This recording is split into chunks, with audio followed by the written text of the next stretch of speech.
deserve apology from myself, Brock Turner's victim, and any woman who's ever survived sexual assault. I'm sorry.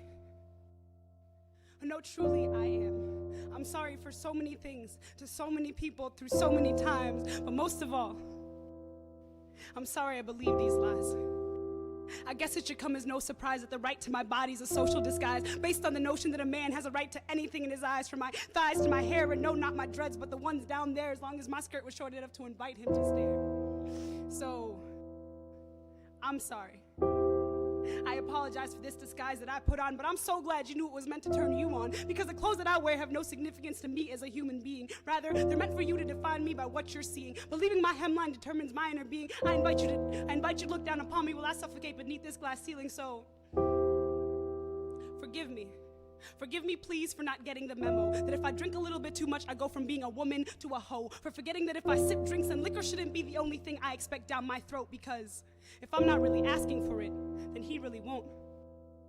Now, I'm not sure if my apology is coming off entirely too sincerely, so let me take a minute to break it down for y'all a little bit more clearly. This apology is a symptom of a social disease seen from football rosters in Ohio to buses in New Delhi, with outbreaks of slut-shaming and victim-blaming mentalities, and no cure in sight under this current system of patriarchy. We've got invisible wars leaving visible scars on members of our nation's military, and don't get me started on what the hell is going on politically. See, I'd write my local politician, but he's probably taken the lead on defining rape in terms of words such as legitimacy.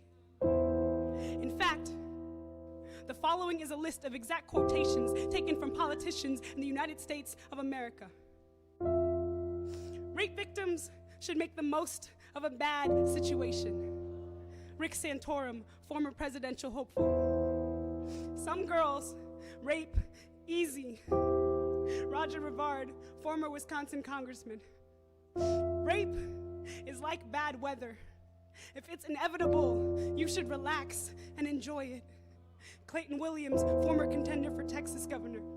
See, this disease has reached the top of our nation's leadership to the point of being endemic. But even without a medical degree, I've got a 4-step regimen that's sure to end it. Number 1, remember, rape is not about sex. It's about power and privilege. And if you don't believe me, take a detour into our nation's prison systems. Number 2, don't teach women self-defense, modest dress, or other ways to avoid being raped initially. Instead, why not foster a culture that teaches men not to rape indiscriminately? Number 3, if the case makes it to court, I've got advice for those on the bench. Perceptions of character are not as important as evidence. And number 4, if a person is raped, look for the rapist and not the reason.